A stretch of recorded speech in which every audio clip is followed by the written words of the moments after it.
Hey everybody, this is Steve. I'm out here in the motorhome. Uh, Today I was going to go over some of the improvements we made regarding the shades, getting rid of the curtains, that kind of stuff. Um, so we'll get going on that in just a second.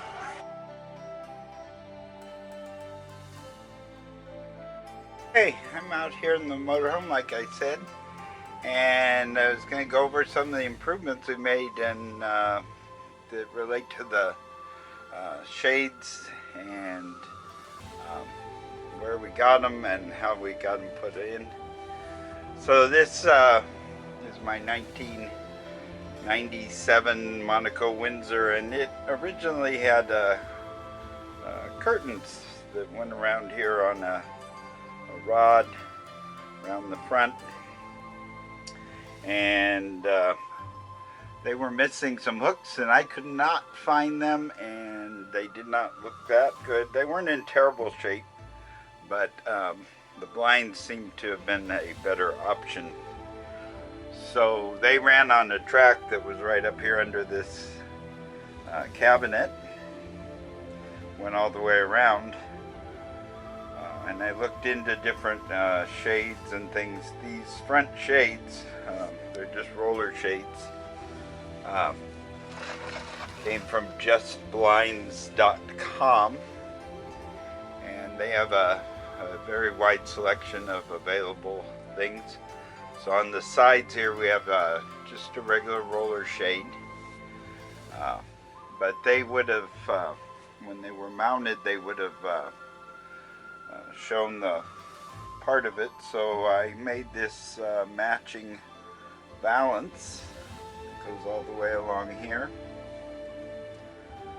out of matching wood, stained and everything, and put the blinds in behind it. So this side passenger window has this blind. The door, you have to kind of reach up to get the door, has one that comes down, covers up the door. Put this one down, covers up the window. So then I added this matching box, I guess is what they call them. They came on the other windows, so they got modified. And same on this side for the driver's window here. The matching valance cherry wood in this motorhome, and then that, so when it is down, there's no gap here and you have complete privacy. This front window, I think, was 117 inches wide, so they didn't make a roller shade for that. They had the one with the chain on it, so you can put that down very easily with that. And then at night I always put it, oops, kind of maneuver it here, down over the dashboard,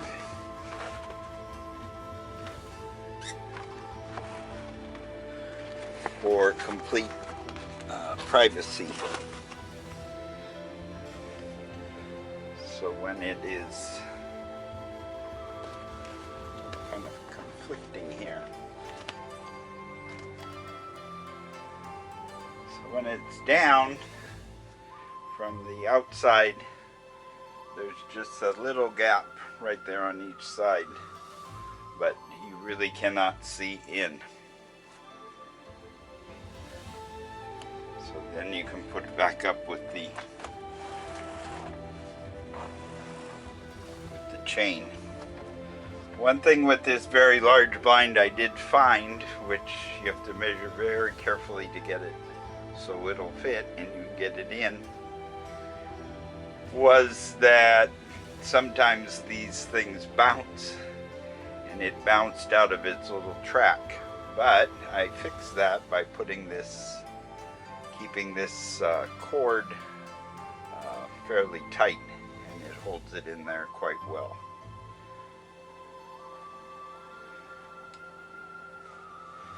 So this is actually,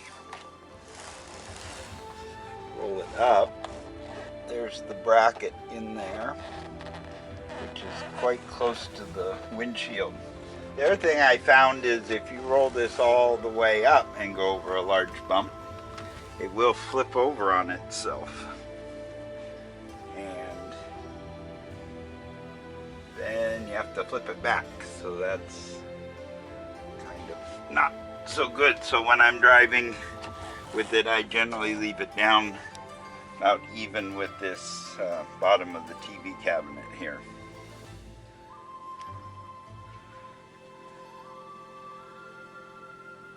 When it was all said and done, the balance came out real nice with this padded little liner that's in there.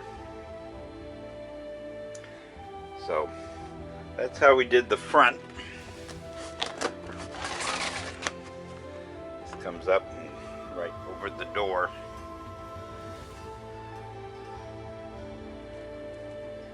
And kind of got everything to fit real well. Very happy with this.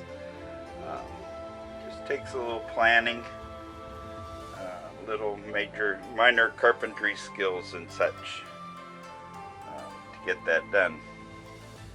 So the other windows have level or blackout blinds, the original day and night shades. We're in fairly good condition, but the day or the night part had some stains on it. Didn't look that good, so I redid these boxes with new fabric on the sides, but on the bottom it had a spot that went all the way around, and I took those out and replaced them with these matching window sills, which again, minor carpentry skills. You just take those out, they're held in with a few screws and brackets, like this bracket right here. So fairly easy to take out and replace. Just got some cherry stain and some high quality wood, and had those replaced. Now these blinds, you just pull them down, they're level lower, and then push it down to the windowsill on each side. It's hard to do it one-handed, but these I got in gray. Bought these at Lowe's because they would trim them to the right length for you right in the store. And when you want to put them back up, you just push this little button and they go right back up. So we did that on both of these living room windows, and the dining window. Again, they go down very easily, and then they stay wherever you put them. You can adjust them however you like. I did keep the top balances the same as the original, like how those originally went. The kitchen window here again has just a roller shade, and the balance was already there. It had mini blinds originally that kind of moved around a little bit. Back here in the bedroom,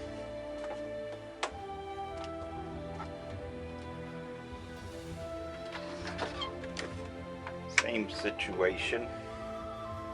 Original top that have the blackout blinds. That